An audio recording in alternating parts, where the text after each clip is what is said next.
Would request Amit sir to please read the code of ethics. Sonali, shall we wait for another 2-3 minutes because the number of participants are increasing? So, in another few minutes, I think distance will be much more. Shall we wait or I have to start? You can start, sir. I'll just share it once again. Okay.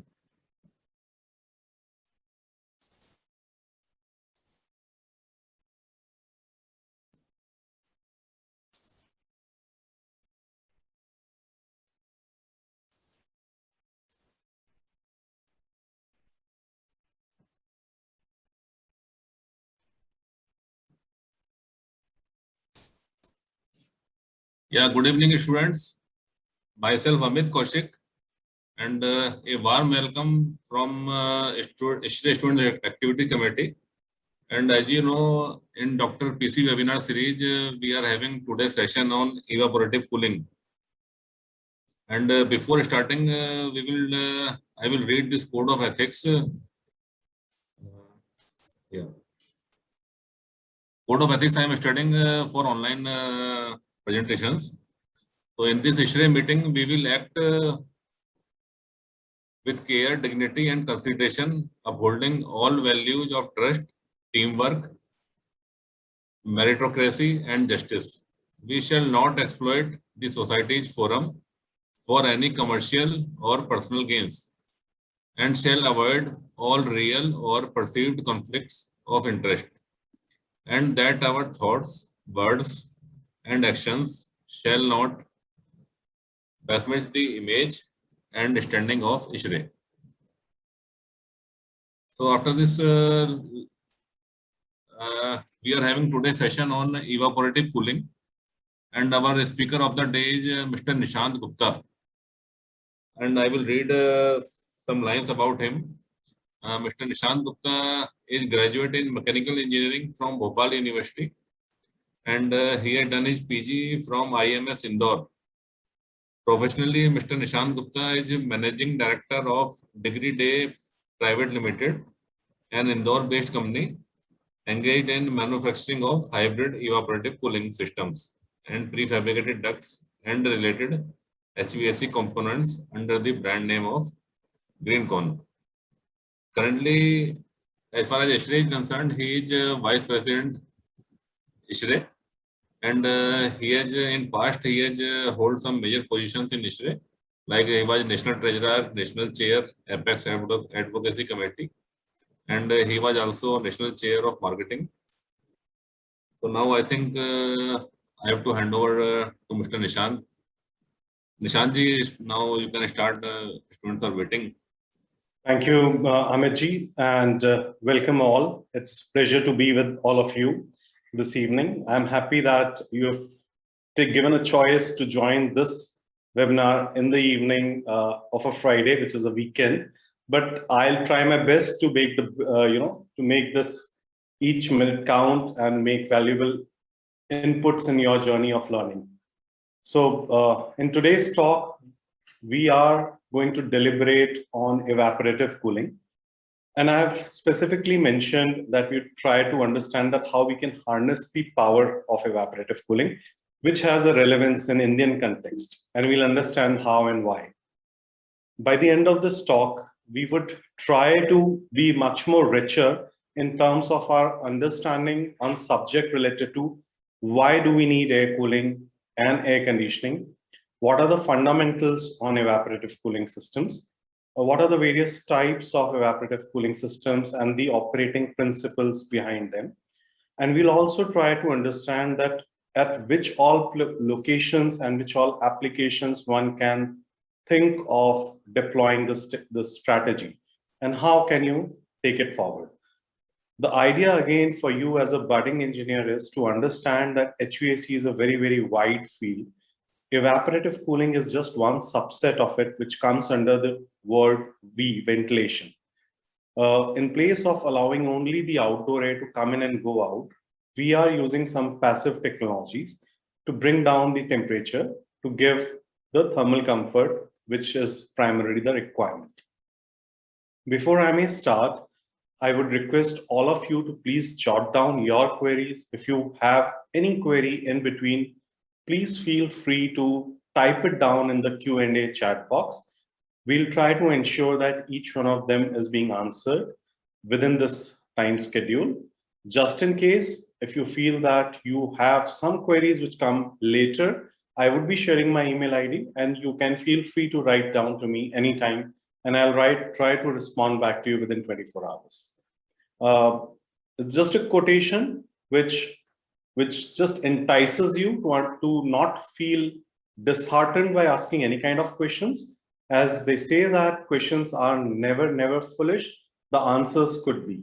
I might not be able to give you a right answer, but your question would never be wrong. So please don't feel bad about asking the question. So well, fundamentally, why air cooling or air conditioning? Or for that matter, why ISHRAE? To a large aspect, we would say that we do air cooling or air conditioning to give thermal comfort to the occupants of a building. Although the process cooling also is required at times in production or in some processes, you need to increase the temperature, humidity, or control those parameters. But largely it is being used for providing a comfort to the human being. When I say comfort, it has to be very categorically understood that we're talking of thermal comfort, which specifies a condition of mind in relevance to its ambient environment condition thermally. When you feel that you are comfortable, which is a subjective evaluation. That means somebody might feel comfortable on a particular temperature and humidity, while the other person might not. And why does that happen so? Because it depends upon various factors.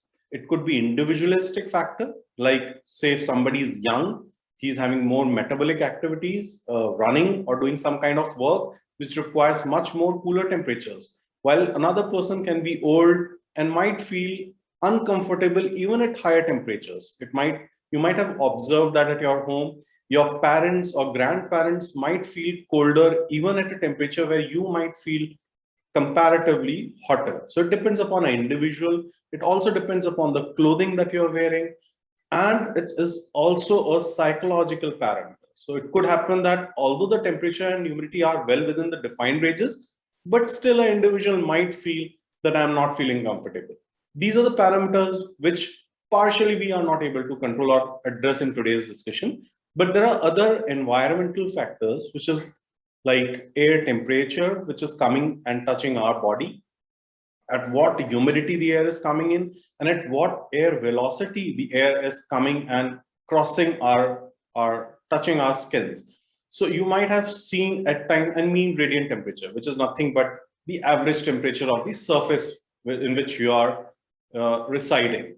So air velocity has a very important role to play, and you might have seen in airports or in various places, they say that ambient temperature today is 32 degrees C, but it feels like 40 or it feels like 25.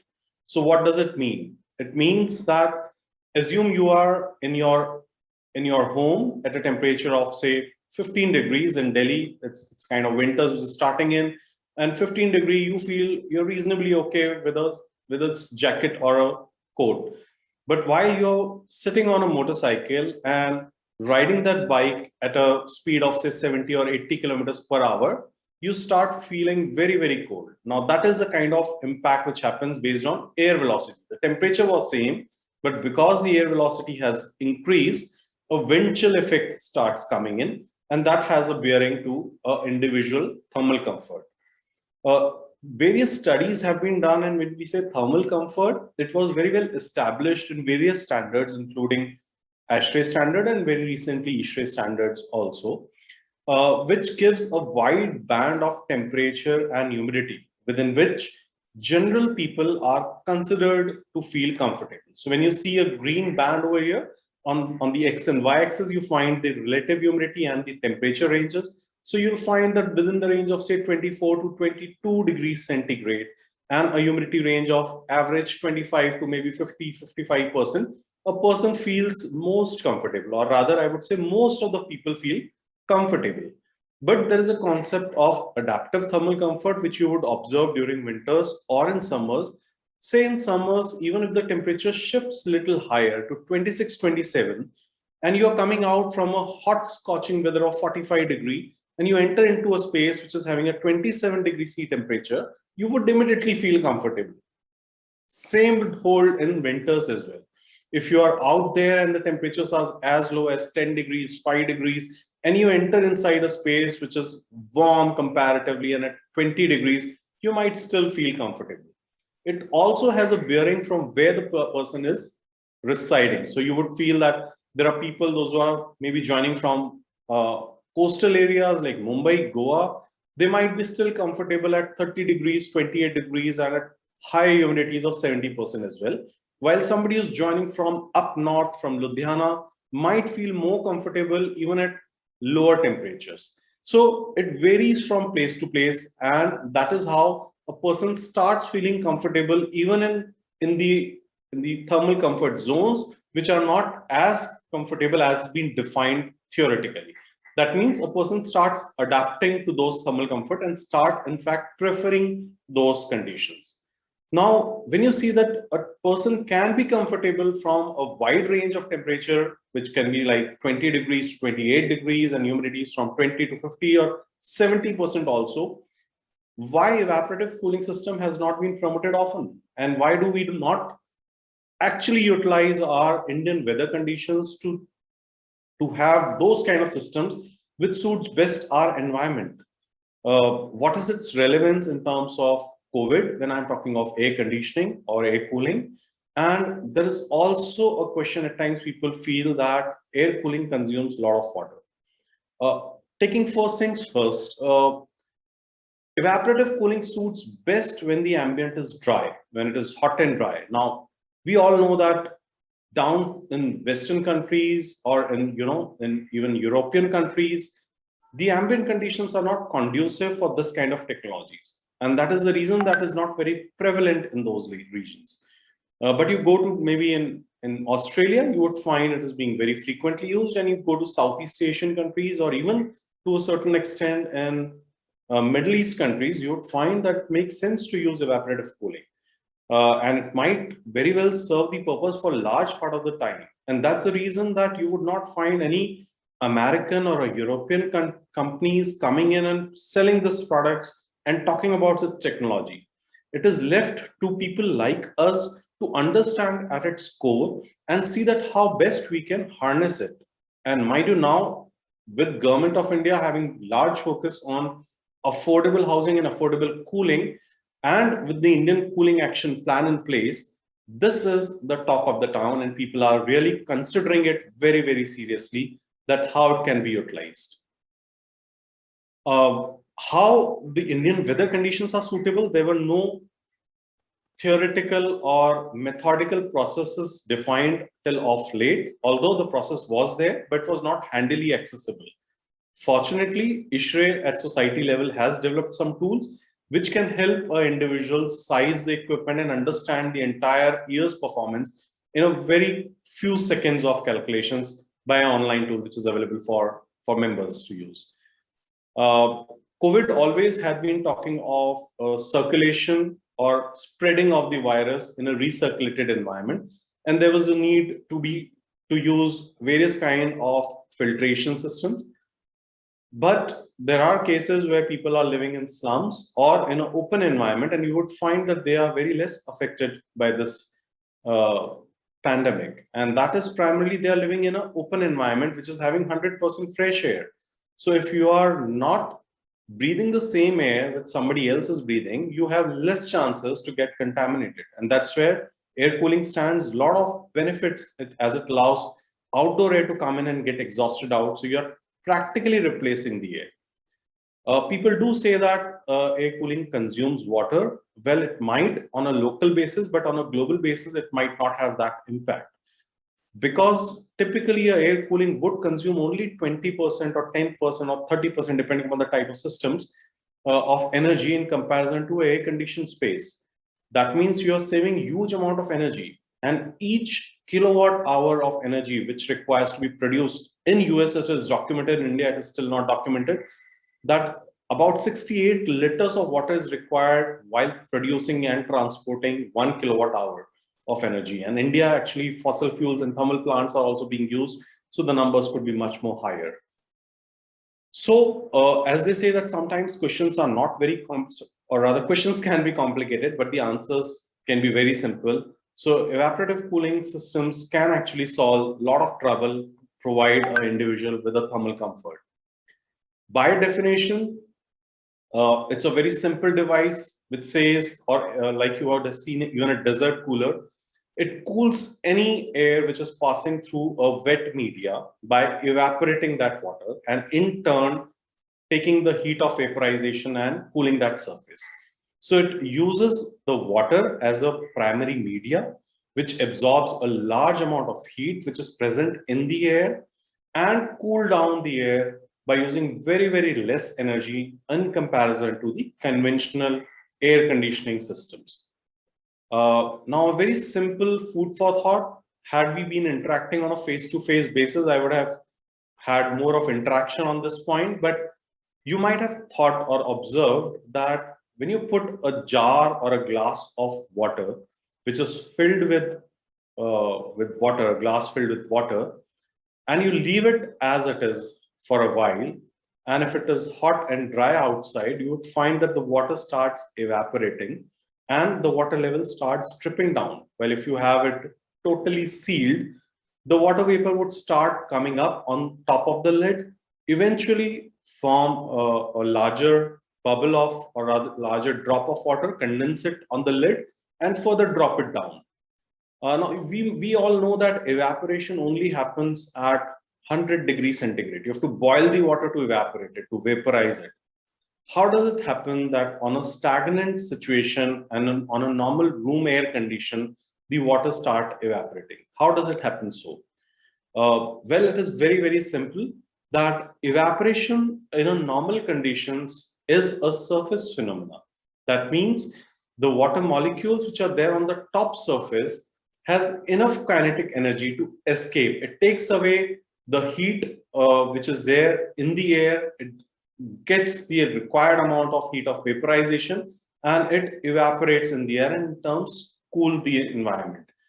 While if you are boiling it, it becomes a volume phenomena, which means the water which is down below the top surface as well generates the amount of, or rather get the required amount of energy by the process of boiling. And that's where the boiling point of the water is achieved, where the saturated vapor pressure becomes equal to the atmospheric pressure. And that's the reason the bubble starts forming and the vaporization becomes a volume phenomena. So the boiling is, although evaporation is still happening over there, but boiling is a little different process, while a general evaporation from the surface is a different process, which brings to a very, very important point that if you have a large surface area, you would have more evaporation and you would have more cooling. So consider that you're standing in summers near to a glass of water filled to the brim. You would not feel any cooling coming in, although the evaporation is still happening. But if you stand near to a pond or a large water body, and the air or the breeze is blowing across your body, you would start feeling comfortable. That is because the amount of heat which is being absorbed from that same air is much more higher because the contact surface area is much more higher. A human body is a perfect example of evaporative cooling system. When God made us, there was no phenomena of air conditioning or cooling, but it was only evaporative cooling which we were all born with. Our skin has pores and they have sweat glands. If our body temperature is say 37 degrees, the moment we ramp up our activities or the ambient temperature rises up, there will be a delta T which will start occurring. The ambient is at 40, 45, 50 degrees or whatever the temperature conditions is, and the body is at 37 degrees. So the heat will start, transferring from our body to outside. And that is where the sweat glands will get activated. The moisture or the perspiration will start happening on the surface of the skin, and the outdoor air will start drying it out, and that is how the cooling would occur. And that's how you feel more comfortable when you're standing below a tree in a scorching hot day. vis-a-vis when you're standing directly under the sun. The amount of water which has evaporated from your body is being drawn away by the wind which is blowing across and gives your body a very, very comfortable conditions. And that is the reason you would also observe that your grandparents or their great grandparents used to enjoy the regular handheld fan, not the regular ceiling fans that we are more used to, because it used to allow that amount of time when you're running that or you're using a hand fan, you would allow that amount of time which is required for sweat to come out and then get evaporated, and you feel more comfortable in those kind of environment. Very early stages, there were various methods which are being used. You might have seen at various places. Again, a pot of water, or what we call it as matka, is a classic example of evaporative cooling, where there are pores from where the water is kind of coming out slowly, and outside air, which is hot and dry, strike that surface, cools it down, and in turns cool down the water. So a normal water pot also is using evaporative cooling to cool down the surface. There used to be a concept where this pot used to be kept on the jharokas or the windows, and the outdoor air was indirectly allowed to come in through that place and enter inside the space. And that's how delivering a cooled air. Another method, again, using any earthen materials or pot, increasing the surface area from where the water can get adhered to and air can pass through, will give you much more cooling. Wood wool pad is the most common form, as well as the khas pads, which are being, or chicks, which are being used majorly in northern part of India and western parts of India, to cool down the air which is passing by through it. In modern days, we are trying to increase the heat surface exchange area, and we use cellulose paper pad, which is also commonly known as honeycomb pads, from where the water is trickling down simply by gravity, by in one direction from top to bottom, and the air which is hot from outside has been drawn down by a blower, pulled up, so that it passes through this wet media and cools down the air. The more thicker the media is, better the cooling would be.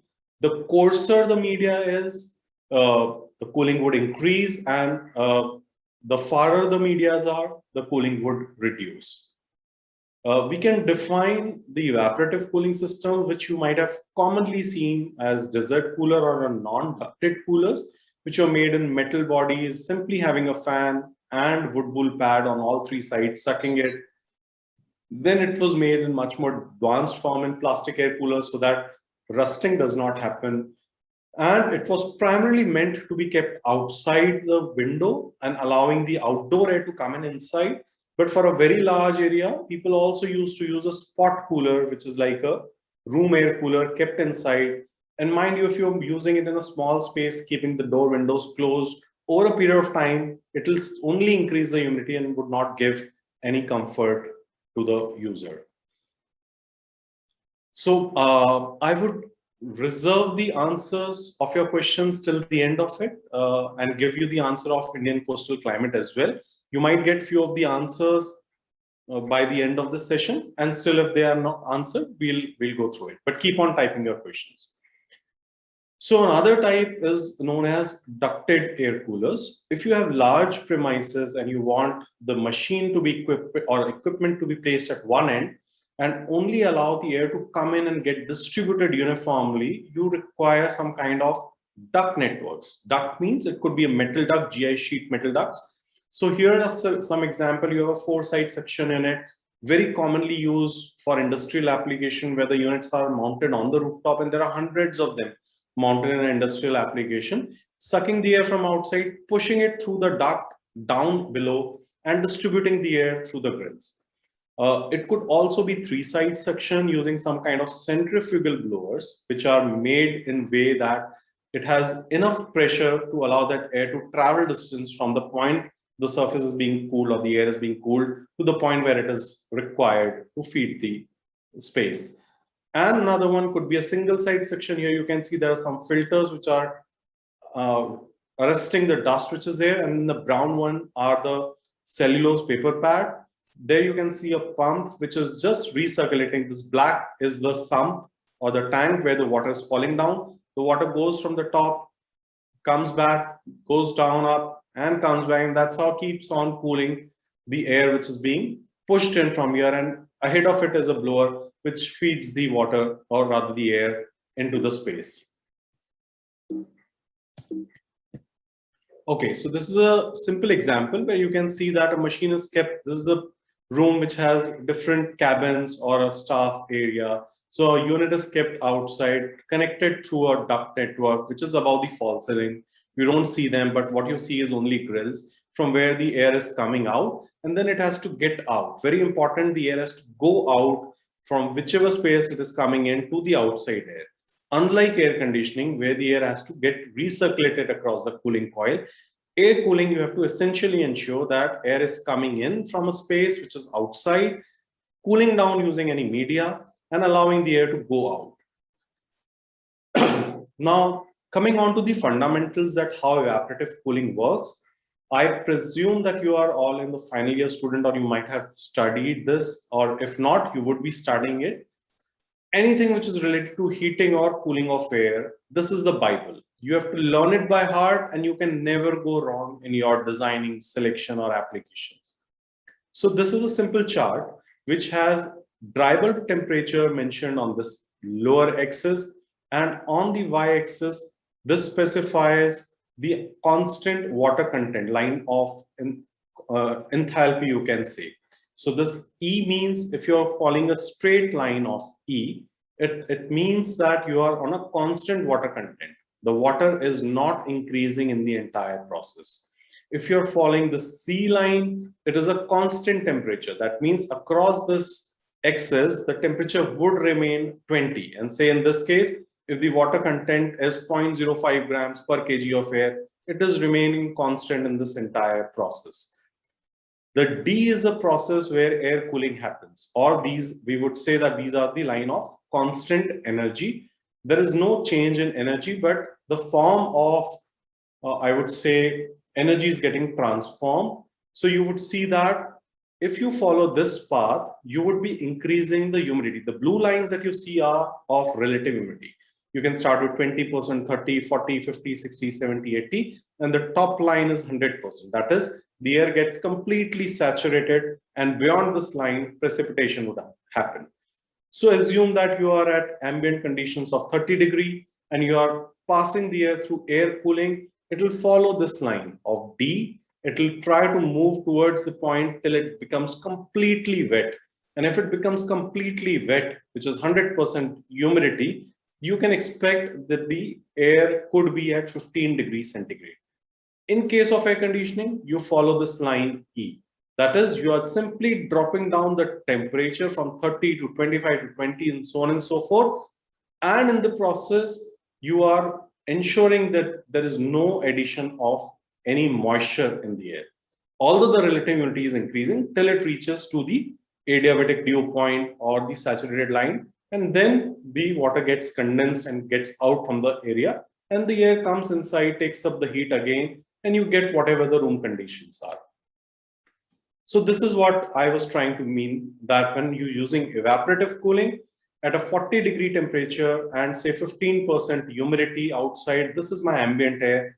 I'm allowing that air to pass through the air cooling media, which could be a cellulose paper pad or a jet nozzles, a spray misting system, from where the air is passing through and taking up the moisture. You'll see that here, the moisture content was say 0.06 kg of grams per kg of air, and it rises to about 0.01 till the time it reaches to a humidity level, which is say about 85%. And here now your supply air temperature becomes 20 degrees. That means if you are at 40 degrees, you can bring down the air of the temperature of the air to 20 degrees by simply adding some amount of moisture in the space. And that's how evaporative cooling works. Now, higher humidity impacts tremendously on the performance. If you are having performance of both the human being and the equipment. To give you an example, if you are working on a less humid environment area, your sweat will evaporate fast. That means you'll get more relief. But if you're already in a humid area, maybe in coastal areas, your sweat will stay on your skin and there'll be little or no relief from the heat. Same happens in evaporative cooling media. If your outside air is dry, it will absorb more amount of moisture and it will provide more cooling. And if it is humid outside, then there'll be less cooling. So the limitation becomes that in coastal areas, the effectiveness of a direct evaporative cooling is comparatively less. Dependency on the ambient conditions would be there. That means you cannot control the outside. If it is hot and humid, it remains hot and humid, and you can do very little using a direct evaporative cooling systems. It requires water. It requires certain level of maintenance because there is a water, so scale depositions would be there, and you need to take care of it. And because you are working with a higher air velocity to achieve the similar kind of thermal comfort, you might face little more noise.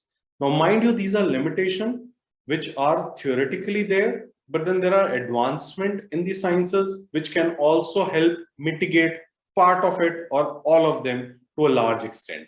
That is where hybrid evaporative cooling systems come into the picture. So hybrid evaporative cooling system combines the advantage of both the adiabatic or evaporative air cooling with indirect evaporative cooling, or at times also using refrigeration process for only those hot and humid days to achieve a perfect conditions round the year, but still at a fraction of energy consumption. Why we are talking of energy? Because you'd be surprised to know that the overall consumption of electricity, close to 30 to 40% goes into either heating or cooling. That is pan-India situation. Whether you are in a residential environment or a commercial environment or into process, the amount of energy which is being used, very little of it goes into lighting, because lighting now with LEDs is consuming very, very less power, but major part of it goes into the process and part of it goes into either refrigeration or heating or cooling. So it becomes a very, very important point in the entire India or entire nation or global context, the amount of energy consumed by evaporative or the conventional air conditioning systems. Very quickly, I'll not spend much time on a hybrid evaporative cooling system, but just to touch base onto it, to make you understand that in an indirect evaporative cooling system, what you're doing is that you're allowing the outdoor air to come in and pass through a kind of heat exchange area, which can be a simple radiator or a cooling coil that you would have seen, and you can connect it to a thing like sorry, cooling tower.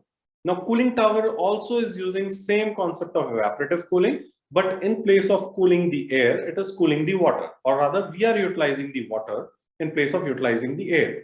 So imagine that in an ambient 40-degree conditions in summers, you're using a cooling tower which is circulating the water, and the air is being sucked in from bottom and drawn up and taken out. The water gets cooled down to say 26-degree temperature by the way of evaporation. It goes through a cooling coil, and where in this cooling coil, the air gets in contact with this through a fin tube system. That means the water is passing through the coil, but the air is in touch with the outer surface of that coil, which is like a fin, and getting cooled down from say 40 degrees to 30 degrees coming inside. And this water which entered at 26 degrees has now increased its temperature to say 30 degrees, again goes back into the cooling tower and cools down itself by 26 degrees. And the secondary air which was being drawn is going out. So various kind of indirect evaporative cooling medias are being used. Here I'm showing an example of metal, while it can be plastic, wherein the air is passing from one surface and the water is percolating on the another surface, thereby generating required cooling, but not adding any moisture in the air, not adding any specific humidity in the air, but still bringing down the temperature by about 5 to 10 degrees. When you use it, you are actually reducing the ambient from 42 degrees to 30 degrees, and then you are allowing that 30-degree air to pass through a regular air cooling media, which could be a cellulose paper pad, and through a mist eliminator, going into the blower, and then getting distributed from a duct. That is how an indirect and direct evaporative cooling process adopts.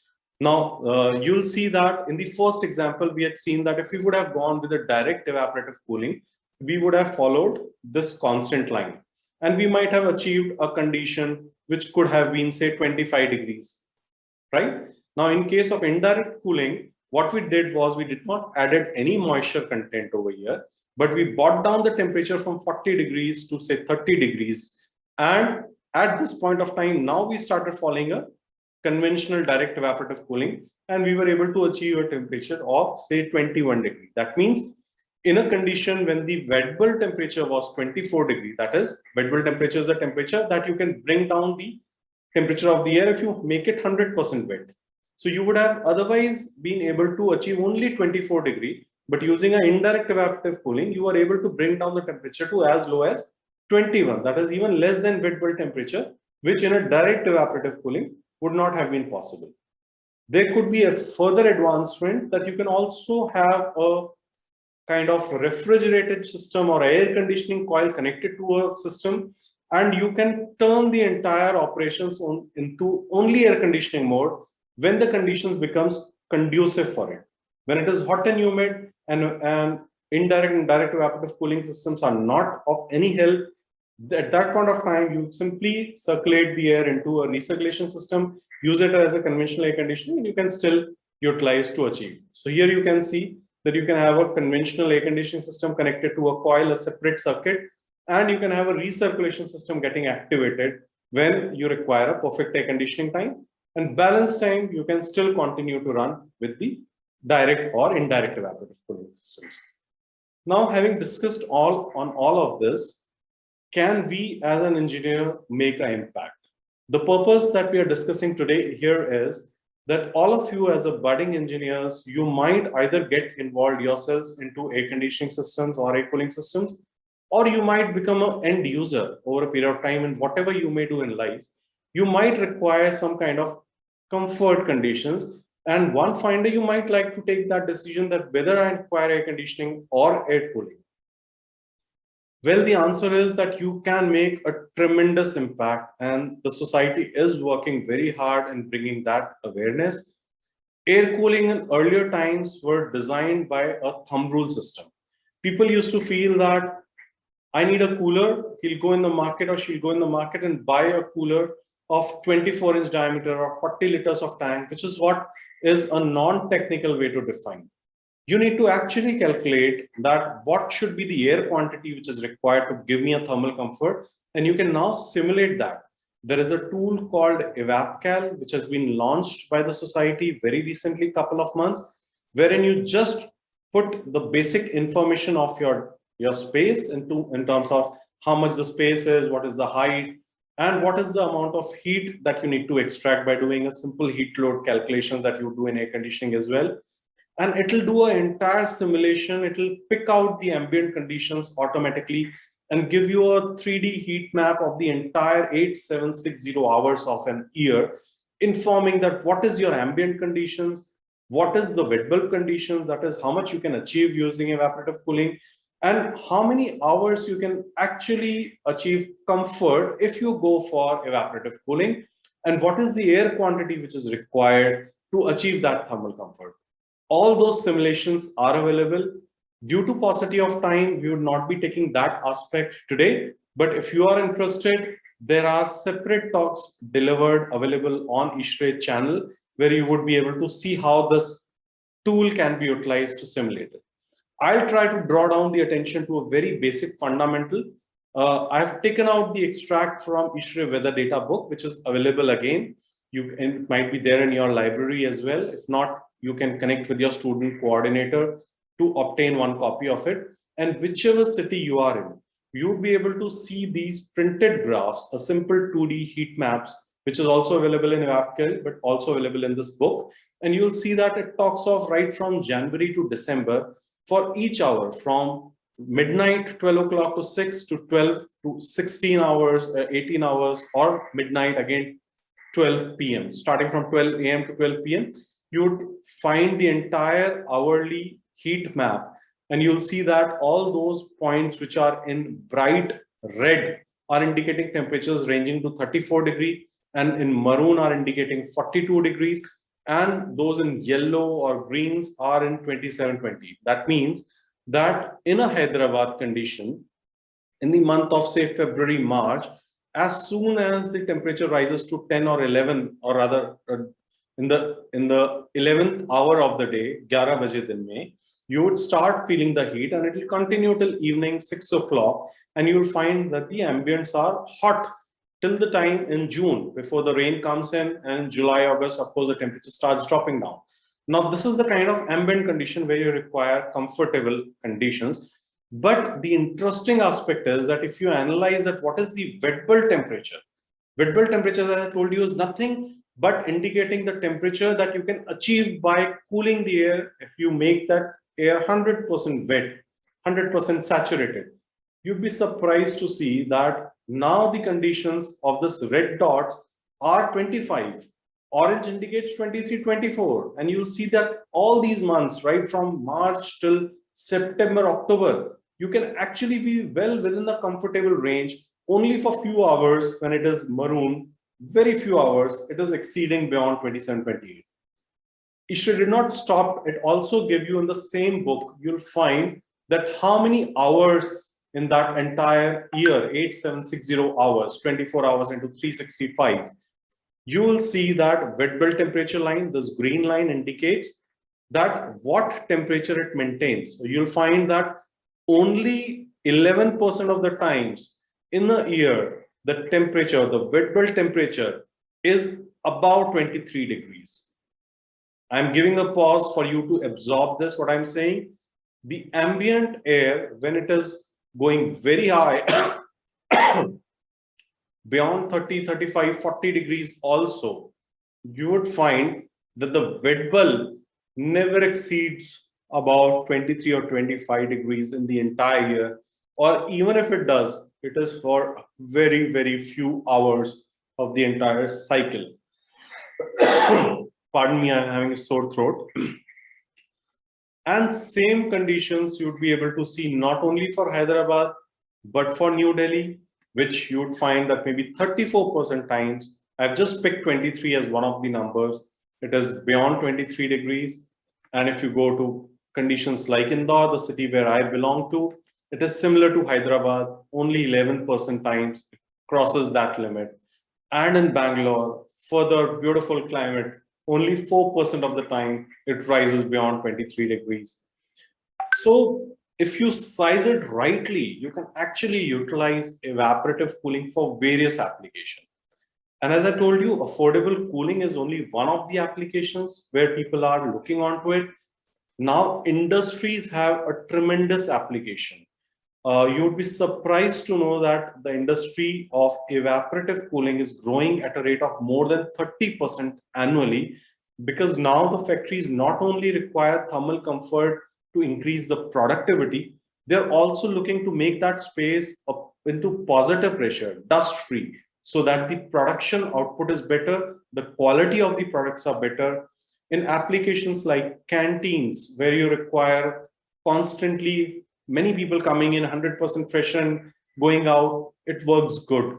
Even in hospitals like general wards, where you have many people in common spaces, you don't want the air to get exchanged, you are allowing outdoor air to come in and go out. In many B towns, C towns, now theaters are coming up, which requires air cooling.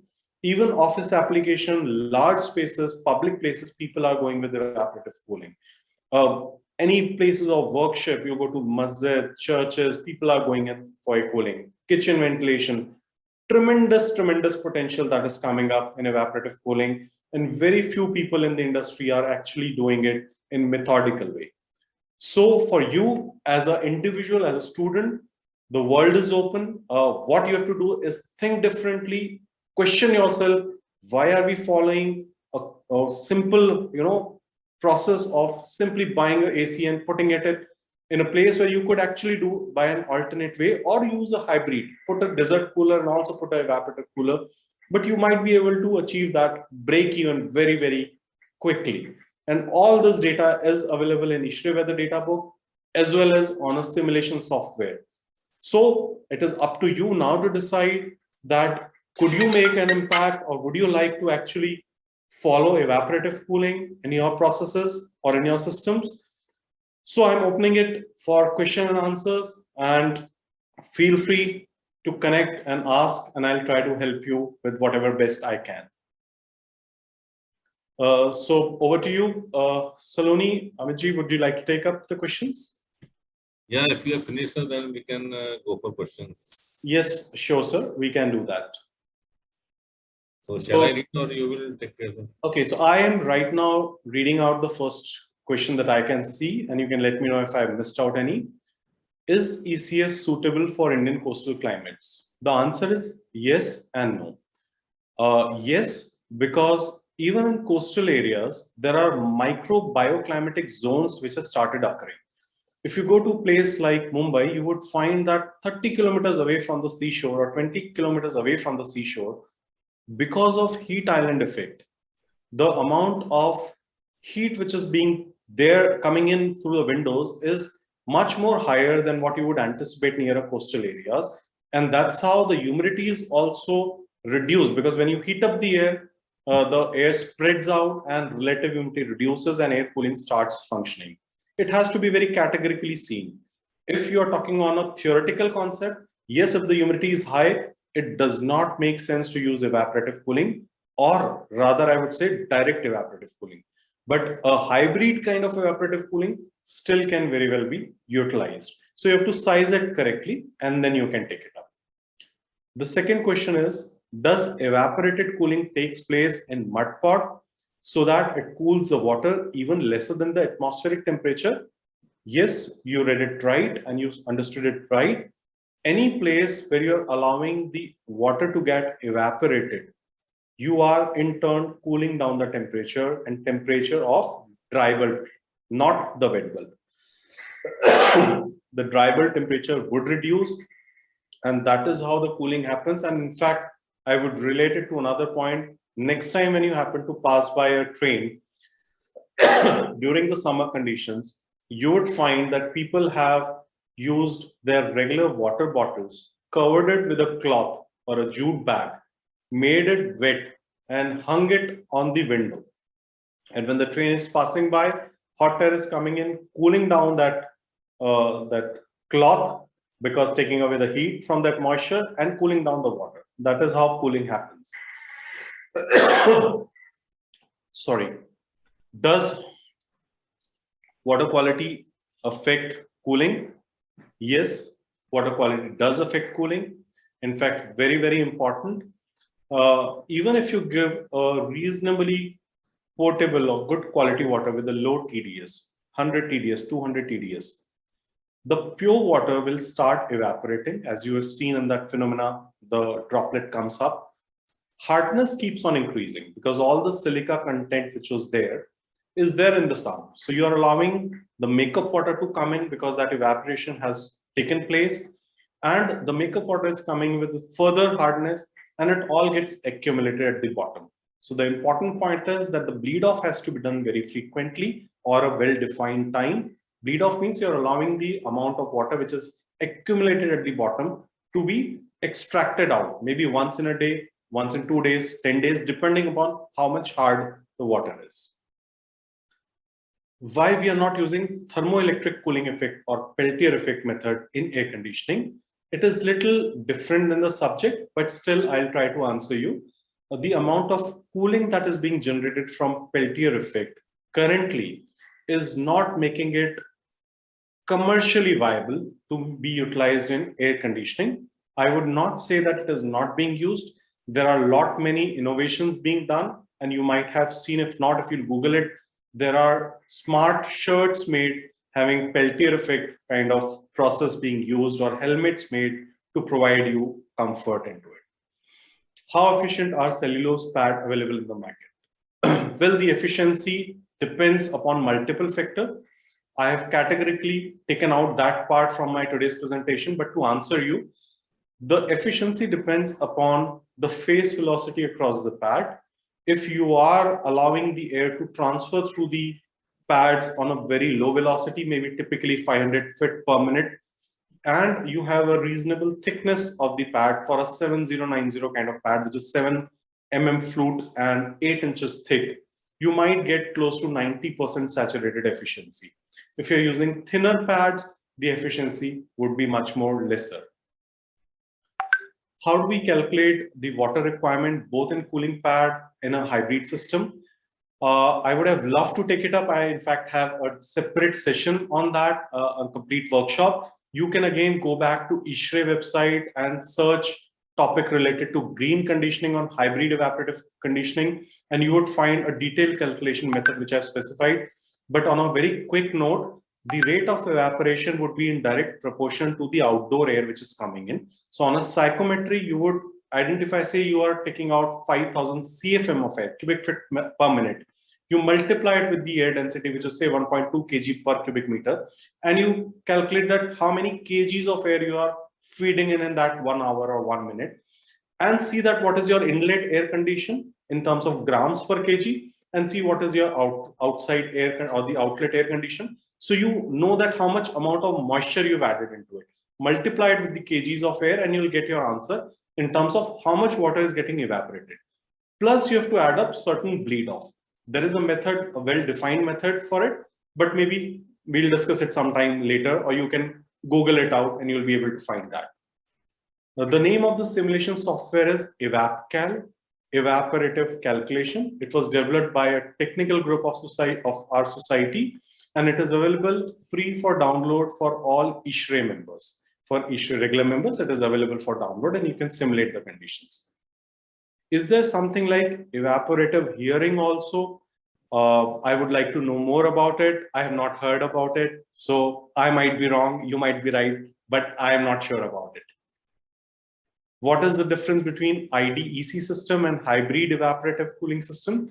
So indirect and direct evaporative cooling system is still using evaporative cooling to take forward the points, but a hybrid system is actually using refrigeration or air conditioning also to support the requirement during those hot and humid times. I hope I'm able to answer your question.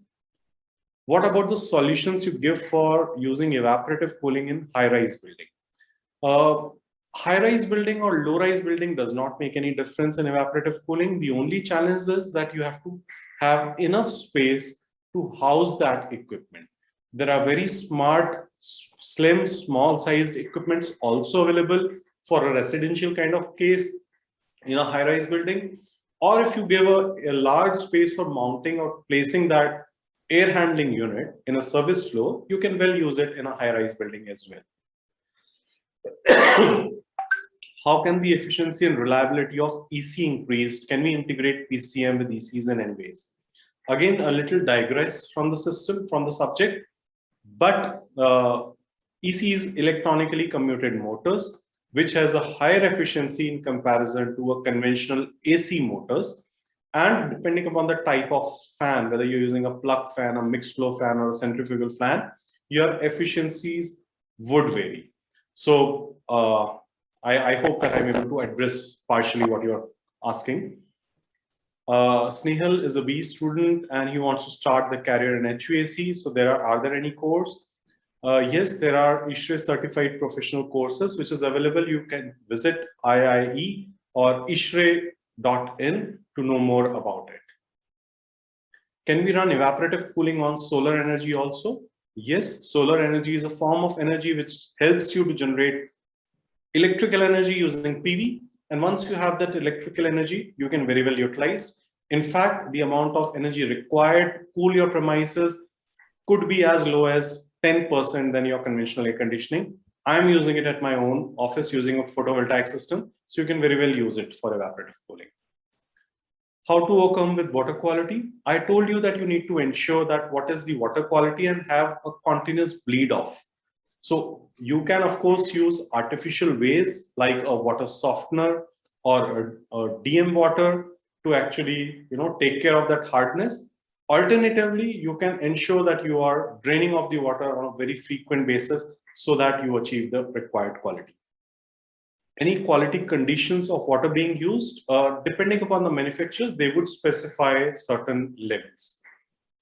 Pune climate is absolutely suitable for evaporative cooling. In fact, as I shared the numbers of Pune and Hyderabad, you would find, Indore and Hyderabad and Bangalore. Pune would be sitting somewhere near to Bangalore. It has a perfect weather condition for evaporative cooling. Difference between air washer and evaporative cooling. Air washer is the name of the product which is being used to wash the air, and hence we call it air washer, but it is a evaporative cooling only. What if we use dehumidifier with evaporative cooling? Nobody stops you from doing it, but friend, the cost of dehumidifying it using a chemical dehumidifier or an absorption based dehumidifier would be very, very high. It will not make any commercial sense to use it. Are mist eliminators a standard in the system? No, they are not. It depends upon the manufacturer. Mist eliminators are typically used to ensure that any large particles of water do not get carried over in the air by making a W pass. The air passes through a W path, and hence the water strikes over it and drops down. It depends from manufacturer to manufacturer and the type of evaporative cooling that they're using to use it. I guess all the open questions I've been able to answer. I see in a chat box one more question. Is evaporative cooling only for human comfort, or we can use for industrial purpose? Well, evaporative cooling is being used for many industrial applications. A simple example is a place where cloths are being made, or maybe textile units. In fact, when they prepare the thread, the weaving would happen better if you have high humidity. In fact, air washers are being used very frequently in very large numbers to make that area humid. There are other applications like paint booth where they require the paint droplets not to evaporate in the air. Air washers again has a lot of relevance over there. Evaporative cooling is also being used as a byproduct to make the entire area into positive pressure and get clean environment.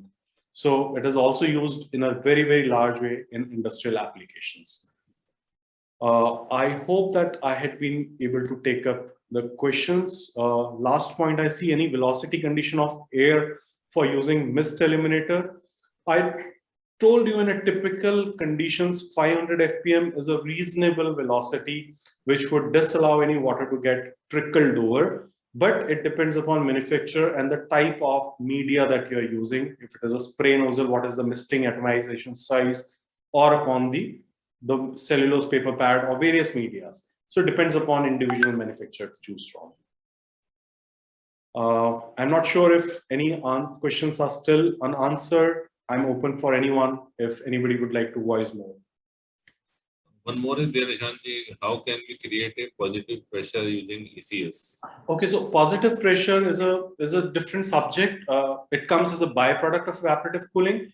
A simple concept: if you are in an enclosed space, a pressure in that space would depend upon the amount of air that you're pumping in and the amount of air that you're allowing to get out.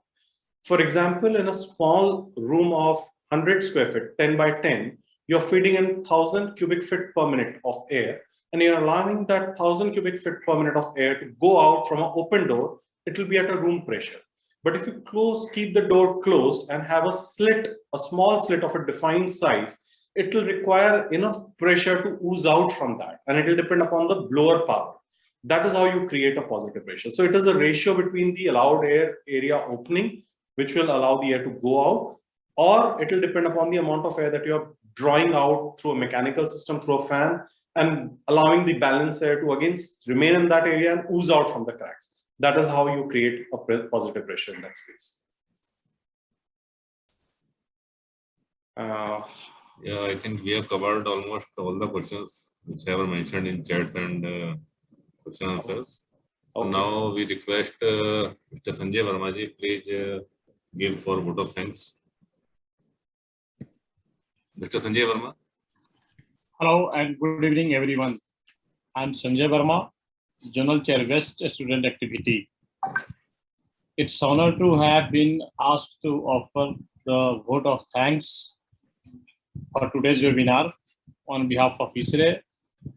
I would like to take the opportunity to thank you for our eminent young dynamic speaker, Mr. Nishant Gupta, for enlightening us with their knowledge.